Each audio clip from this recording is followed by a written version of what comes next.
विद्वानगण और मेरे सामने उपस्थित सभी अलग अलग प्रांतों से और महाराष्ट्र से आए हुए यहाँ के सभी बुद्धिजीवी विद्वानगण बंधुओं, सबसे पहले तो मैं बहुत बहुत बधाई देता हूँ सीमा देशमुख जी को कि उन्होंने 8वां ज्योतिष व वास्तु महासम्मेलन का आयोजन किया। ज्योतिष अपने आप में एक पूर्ण साइंस है। ये साइंस कैसे काम करती है और वास्तु भी एक साइंस है। इन दोनों पर शोध करने की आवश्यकता है। हमारे जो ऋषि थे वो बहुत बड़े योगी थे और योगी उस समय वैज्ञानिक होता था।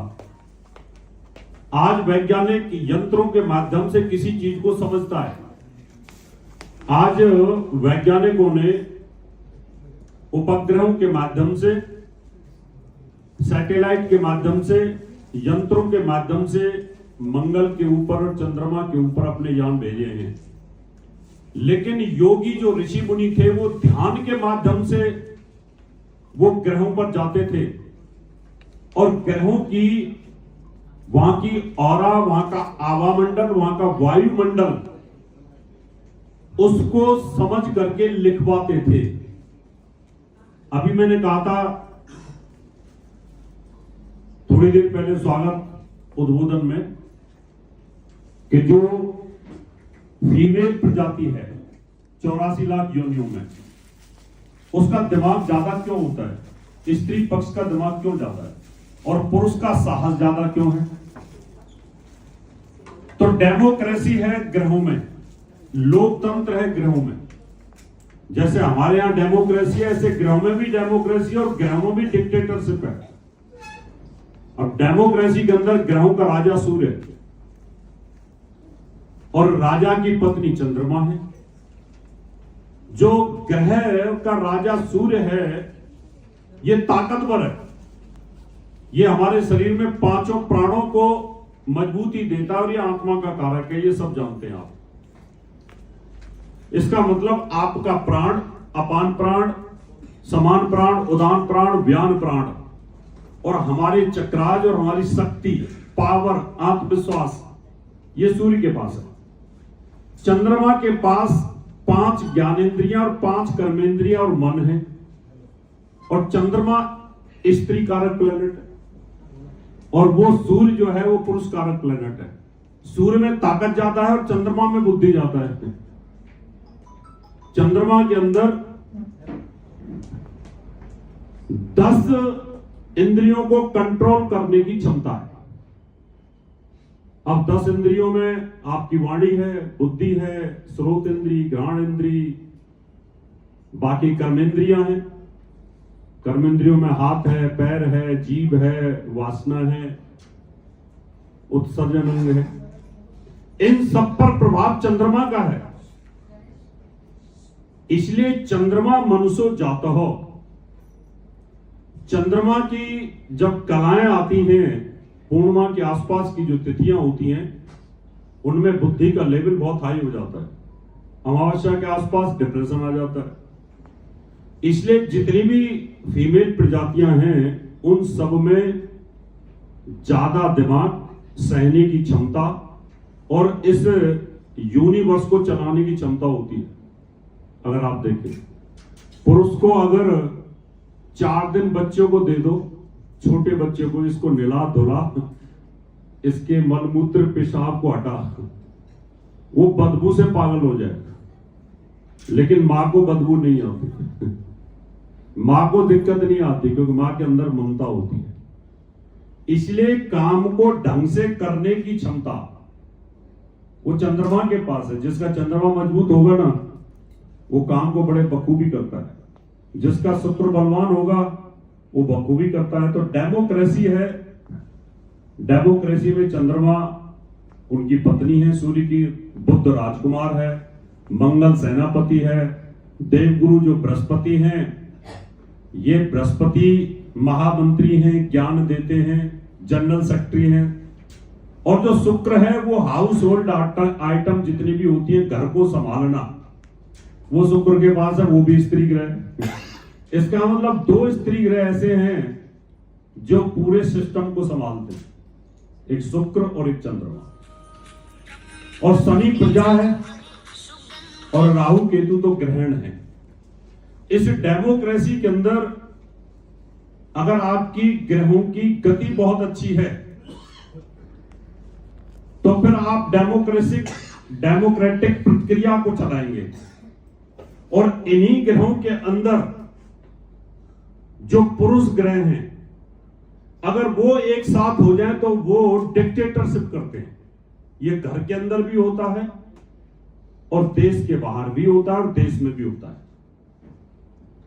तो मित्रों, हमारी इस डेमोक्रेसी के अंदर, इस लोकतांत्रिक व्यवस्था के अंदर पंच महापुरुष राजयोग, ये आप सबको पता है। 5 ग्रह ऐसे हैं जो पंच महापुरुष राजयोग बनाते हैं। एक मंगल के माध्यम से बनता है रुचक नाम का महापुरुष राजयोग, वो 8 लग्नों में बनता है, वो 12 के 12 में नहीं बनता। ऐसे ही भद्र नाम का महापुरुष राजयोग बुध बनाता है। बुध अगर केंद्र में हो, उच्च का हो, स्वराशि के अंदर हो तो वो भी बनाता है, वो भी 8 में ही बनाता है। शनि है सस नाम का महापुरुष राजयोग, ये भी 8 में बनाता है। और हंस नाम का महापुरुष राजयोग, ये बृहस्पति का होता है, केंद्र में अगर हो तो ये भी बनाता है। एक मालव नाम का महापुरुष राजयोग ऐसा है जो 12 के 12 लग्नों में बनता है और वो स्त्री कारक प्लैनेट है।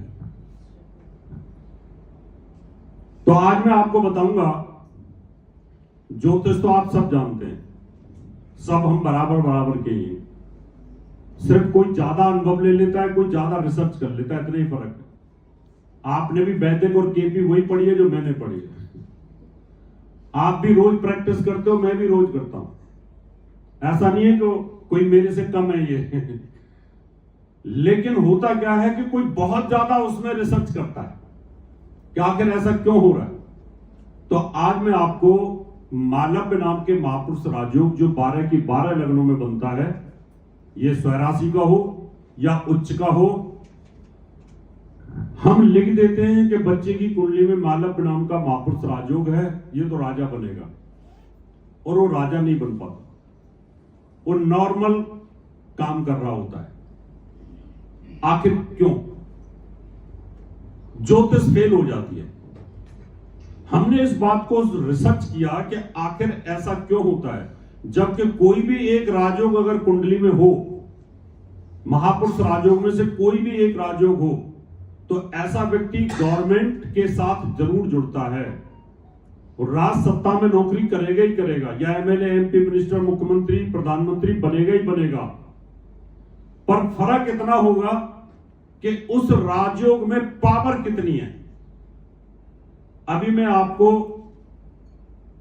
5 लोगों को मैं बुलाता हूं, मान लो, या 5 लोग मेरे पास आते हैं और आकर के 5 लोगों की कुंडली में मालव्य नाम का महापुरुष राजयोग है और वो 5 विधायक का चुनाव लड़ना चाहते हैं। 5 पंडित जी के पास गए, 5 ने कहा तू एमएलए बनेगा, तू भी बनेगा, तू भी बनेगा और तू भी बनेगा और एक विधानसभा से 5 को लड़ना है। एक ही विधानसभा से 5 एमएलए को लड़ना है। 5 की कुंडली में मालव्य नाम के महापुरुष राजयोग है। एक मेरे पास आया, एक मैडम के पास आया, ऐसे 1-2 ऐसे 5 ज्योतिषियों के पास गए। 5 ने कहा विजयी भव, लेकिन जीतेगा तो एक ही। अब हम कैसे ये डिसाइड करें कि एक व्यक्ति इन 5 महापुरुष राजयोगों में एक ही जीतेगा? यहां से ज्योतिष की एक्यूरेसी शुरू होती है। हम बहुत बारीकी में नहीं जा पाते, खाली हमने देखा मालव्य नाम का महापुरुष राजयोग, लिख दिया कि ये व्यक्ति राज सत्ता में चला जाएगा, लेकिन नहीं जा पाया। अभी एक व्यक्ति मेष लगन का आता है, वो भी चुनाव लड़ना चाहता है। मेष लगन वाले का जो शुक्र है वो 7वें भाव में बैठा हुआ है, तो मालव्य नाम का महापुरुष राजयोग उसका बन गया, मेष लगन वाले का। वो आके मुझे कुंडली दिखाता है, गुरुदेव मुझे चुनाव लड़ना है या मुझे आईएएस बनना है, क्या मैं बन पाऊंगा? राज सत्ता से जुड़ूंगा? मैंने कुंडली का विश्लेषण किया, रख दिया। दूसरा व्यक्ति फिर आ जाता है, वो वृष लगन का है, उसका शुक्र लगन में बैठा हुआ है, उसकी कुंडली में भी राजयोग है, मालव नाम का महापुरुष राजयोग है। एक का सप्तम में है और दूसरे का लगन में है। तीसरा व्यक्ति आ जाता है मेरे पास में, उसने कहा गुरुदेव नमस्ते, मुझे भी एमएलए लड़ना है। उसकी कुंडली में शुक्र दशम में बैठा हुआ है, मिथुन लगन की कुंडली है, उसका भी राजयोग है, उसका भी क्या है? राजयोग है। उसने कहा मुझे भी चुनाव लड़ना है, अब ये बताओ मैं जीतूंगा तो मिनिस्टर बनूंगा कि नहीं बनूंगा? चौथा आ जाता है, चौथे की कुंडली में सप्तम 7 नंबर की राशि में चौथे भाव में बैठा हुआ है, उसका भी राजयोग है। अब वो बनेगा कि नहीं बनेगा? अब ये चारों मेरे पास आ गए। सिंह लगन वाला आ जाता है, उसका दशम के अंदर वृष राशि का आ गया। किसका आ गया? अब ये पांचों ने नामांकन भरना है, पांचों ज्योतिषियों के पास आते हैं। अब ज्योतिषी के सामने समस्या यह है कि वो किसको डिक्लेयर करे कि तुम जीतोगे। ये रिसर्च का पॉइंट आता है। क्या आता है? यहां ज्योतिषी को रिसर्च करनी चाहिए। पांचों कुंडलियों को रख लो, अब एक एक कुंडली को हम रिसर्च करना बताते हैं कि कौन सी इन पांचों में कौन सा जीतने वाला है। अभी मान लो मेष वाले की कुंडली को रिसर्च किया, उसके सप्तम भाव के अंदर राजयोग है, सप्तम भाव में राजयोग पत्नी के स्थान में राजयोग बना हुआ है। प्रियंका गांधी वाले में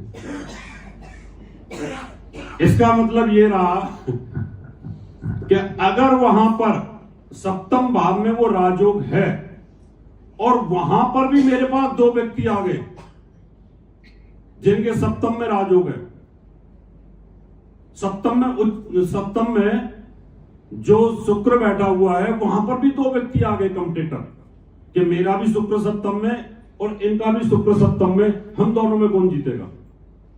एक की डिग्री है 3 डिग्री 20 कला से पहले पहले, और एक की डिग्री है 5, 10, 15, 20।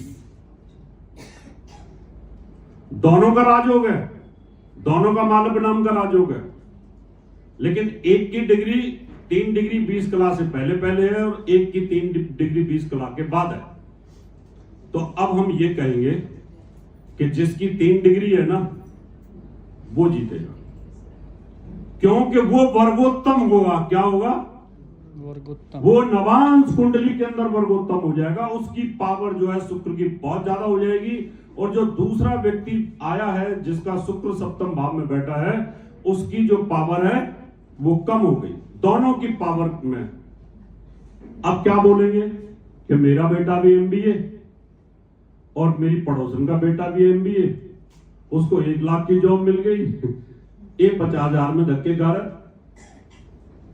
आप बोलोगे भाई इसकी कुंडली जो है वर्गोत्तम है, इसकी कुंडली में जो राजयोग बना हुआ है एमबीए वाला, ये राजयोग इसका सप्तम भाव में है, बड़ा पावरफुल राजयोग है।